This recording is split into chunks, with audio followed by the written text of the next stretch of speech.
Okay, so we talked about geometric sequences, and I kind of highlighted how they're really also known as exponential functions.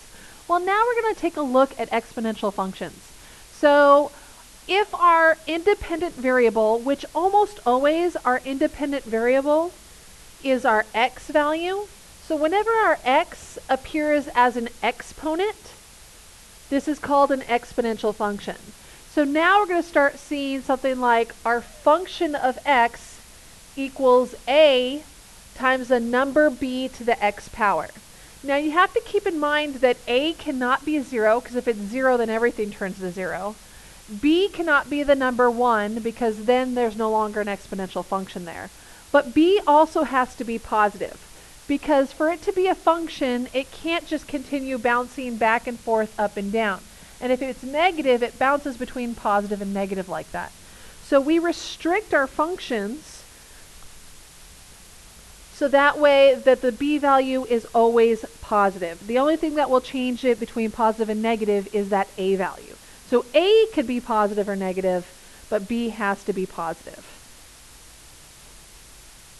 And another way to write our exponential functions is, instead of this function notation, f of x is really just saying y equals a times b to the x power. And something else I have to highlight is b is the only thing to the x power. So this is like our geometric sequences, where we have an is equal to a1 times our r to the n minus 1 power. So very similarly related, like an initial value, and then we have our common ratio, and then we have an exponential power. And so that with the variable being in the exponent, that's where we get that idea of exponential function. So now we're going to work with our function. So now we're going to work with that function notation. So now we have find f at 4 if f at x is that value. So really, because 4 is in the x value, I'm really wanting you to replace x with 4. So this is going to look like 3 times 5 to the 4th power. And so now we're going to take our handy dandy calculator. So remember, 5 to the 4th power can be calculated as 5, and then we have the thing, an arrow, also known as a caret, to the 4th power. So most calculators we could do 5, arrow, 4, and that allows us to calculate that. So this becomes 3 times 625, and then we just times by 3, which gives us 1,875. And that's our answer. And so really, this f at 4, if we were to write this out, it looks like f at 4 is really 3 times 5 to the 4th power. So f at 4. So this really just kind of carries along and telling you that the value of my function at 4, that's what that's saying. My function value at 4, or when x is equal to 4, is equal to 1,875. So we don't really calculate anything here. We just write it as a notation saying my function when x is 4 is equal to that. And we do that mathematically because as mathematicians, we really don't like having to write out in words or write out way more than we have to. So we develop certain notation that, if you're familiar with it, keeps you from writing a lot more information to explain your answers. So now we're going to go ahead and look at another one. Find f at 1. So again, 1 is in the x spot. So that means we're just going to put 1 in the x spot. So f at 1 is really equal to 3 times 5 to the 1st power, which is really 3 times 5, which is really equal to 15. And so just getting used to and reminding yourself how to use the order of operations, how to work with this function notation. And then our next problem, find f at 0. So really I'm replacing x with 0. So f at 0 is equal to 3 times 5 to the 0 power. And most people want to say that anything to the 0 power is 0. If you are unsure and you're like, I don't know, that's why you have a calculator. Calculate 5 to the 0 power, and it'll tell you that that's 1. So this is 3 times 1, which is equal to 3. And so now we're going to go ahead and look at the next one. F at negative 2 is equal to 3 times 5 to the negative 2 power. And most people think negative power means negative answer. No. Remember how negative powers means that really it's putting it on the bottom of a fraction. So that's what that really is. 5 to the negative 2 power means that the 5 is moving to the bottom and now my power becomes positive. So it means that it's becoming a fraction. So let's check our calculator. 5 to the negative 2 power gives us 0.4. So this is really 3 times 0.04. And then I times that by 3 and I get 0.12. So again, not a negative value, just turning it into a fraction or a decimal. So our next problem, let's see, f at 2, so I'm replacing x with 2. So f at 2 equals 9 times 1/3 to the second power.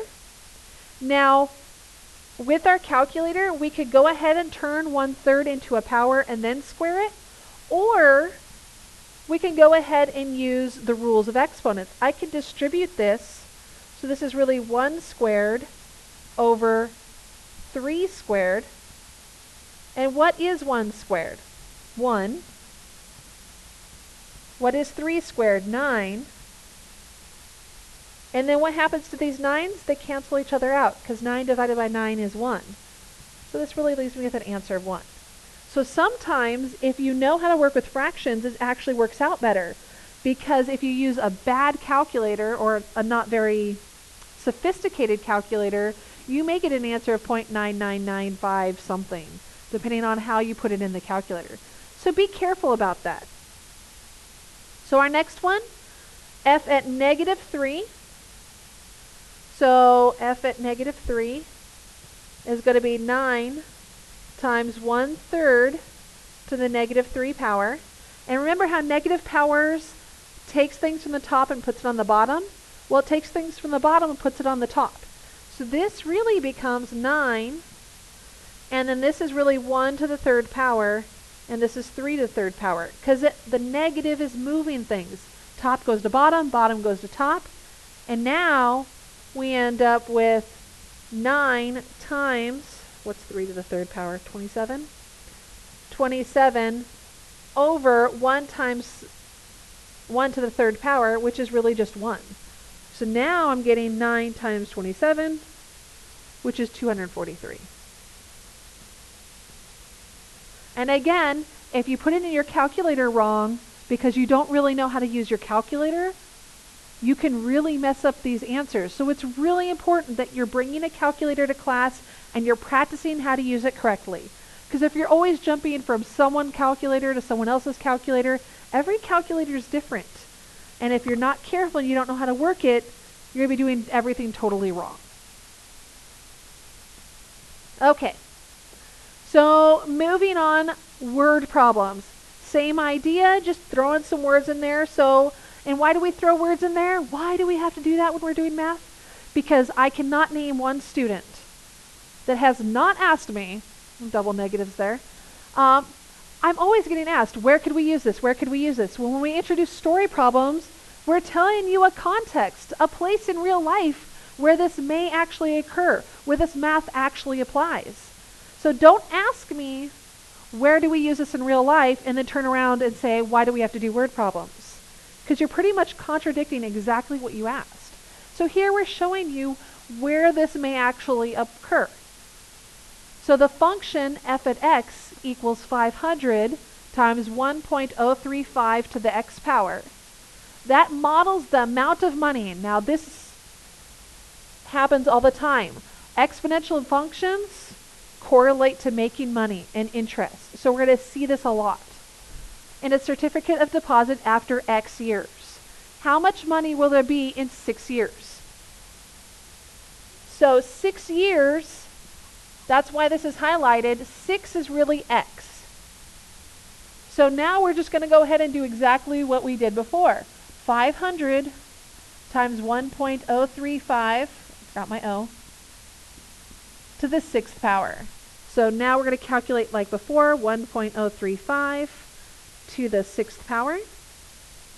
So this becomes 500 times 1.229255326. Why do I use all decimal places? Because I want to be exact. It's dealing with money, and I want as much money as I can. So when I multiply that out now by the 500, I'm going to get, and I'm labeling it as money because that's what I'm talking about, $614.627, so 63 cents. And there's my answer. Now the next one, the function 200,000 times 0.98 to the x power, where x is time in years, models the population of a city. What will the population be in 7 years? So again, 7 years, x is time in years, so I'm plugging in 7 for x. So 200,000 times 0.98 to the 7th power. So 0.98 to the 7th power gives me, let's see, 200,000 times 0.8681255332. So now I'm going to times that by the 200,000. And I'm going to get 1736.25. So there we go. 173,625.1066. Now, dealing with the context of the problem, is it really possible that the population will be this value? Are we really going to have 0.1 of a person? And then we get into this theoretical discussion. Well, maybe it's a person who has no arms and no legs and all this sort of stuff, so really they're kind of like 0.1 of a person. They're a person. No matter what sort of disabilities they have, they are still a person, so they still count as a whole person. So we would round appropriately because we were talking about actual people, and we would say 173,625 people. Why do we ask you to label your stuff? Because we want to know, do you understand what in the world you're talking about? What is the use of being able to do the math unless you can apply it to real life and be able to explain what's happening with that? What does this number represent? What is really going on in the world? And so look back at the problem, read it again, and figure out, what is this number? How is this applying? Underline the stuff, circle the stuff in your problem, grab a highlighter. Whatever it takes to really help you understand what in the world you're doing with that math. Okay, the function f at x equals 8 times 0.75 to the x power. That models the width of a photograph in inches after it has been reduced 25% so many numbers of times. What is the width of the photograph after it has been reduced 3 times? So again, I'm bolding these words because I want you to realize that 3 is going to be our x in this situation. So we're going to do 8 times 0.75 to the 3 power, 3rd power. So 8 times, now we're going to figure out 0.75 to the 3rd power, which is 0.421875. We now times by 8, which gives us 3.375 inches wide. And then, if you're someone who would work in construction and stuff like that, we would ask you, what is 0.375 in fraction?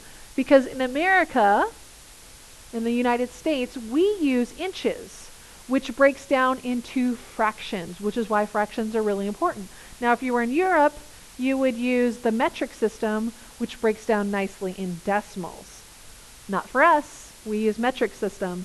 So we would want to turn that into a fraction,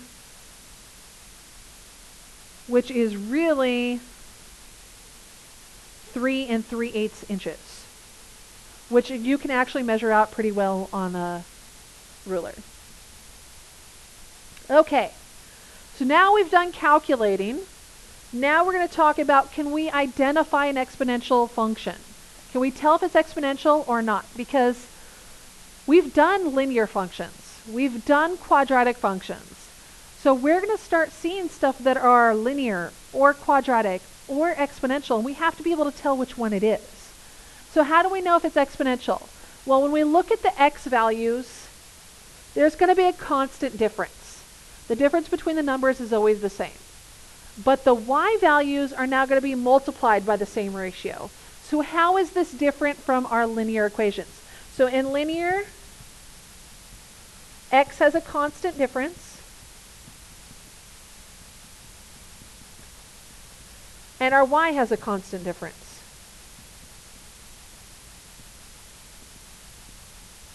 With quadratic, x has a constant difference,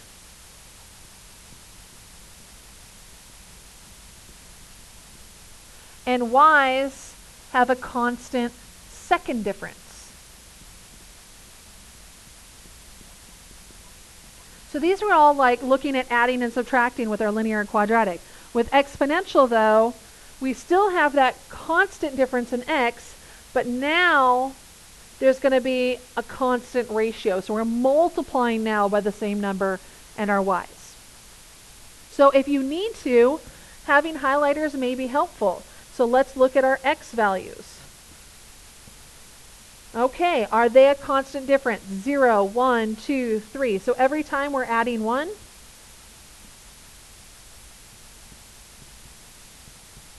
So we're good there with the constant difference. So now what we're going to look at is those y's. So again, you can grab a highlighter so we can identify which ones are our y's.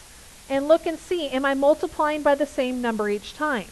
So, okay, here I times by 3. Here, yep, I times by 3. Let's see. Oh, I got to double check that. 36 times 3. 108, yep. So, yes, it's exponential.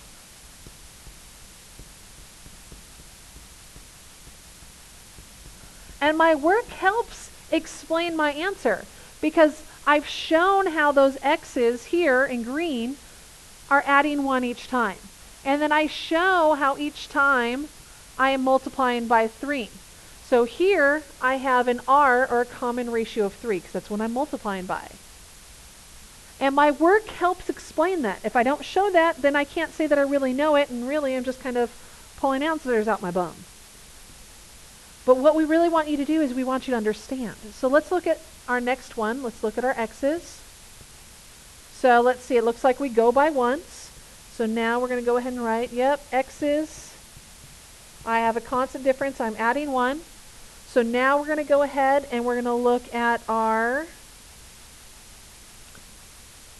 y's. Not so sure. So let's go ahead and do some calculations. Okay, looks like the only thing I could times by is 0. Okay. 0, there's no way I can times that. So what's my pattern here? Well, it looks like I'm adding 64, adding 64, adding 64. And so now this is not a common difference. I mean, this is not a, I'm not multiplying by the same number. It's a common difference. So because I'm adding the same number each time. So really, no, this is a linear. Why is it linear? Because I have a common difference, not a common ratio in my y's. So this is a common difference because I'm adding the same number each time. This is a common ratio because I'm multiplying the same time. So those are the differences between our functions. Okay, so now same idea. A lot of you guys like the tables though, because look, our x's are all together, so it makes it easier to analyze the x's. And then our y's are all together. So again, it makes it easier to analyze those and see, are they really? So let's go ahead and look at those x's. Yep, I'm adding 1 each time. We're good to go. Well, let's go ahead and look at our y's. Okay, I've got a 0 again. The only way I can do that by timesing is timesing by 0. So what am I doing? I'm minusing 1, and then I'm adding 1, and then I'm adding 3. What? That's not even... Okay, let's look here. I'm adding 2. I'm adding 2. Oh, look, this is a quadratic. So not exponential. It is quadratic. Second differences are constant.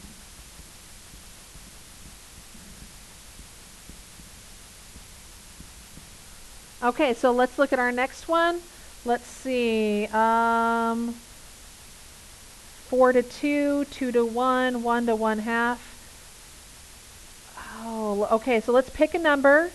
2, divide by the number in front of it, 4. It's 1/2. Yep, I times by 1/2 each time. That makes sense. So this is yes. And then right here we're showing, hey, our R is 1/2. Common ratio of 1/2. So each time we multiply by the same value. So again, being able to evaluate exponential functions and then be able to look at something and determine, is it exponential? Or is it something that we've already talked about, linear or quadratic?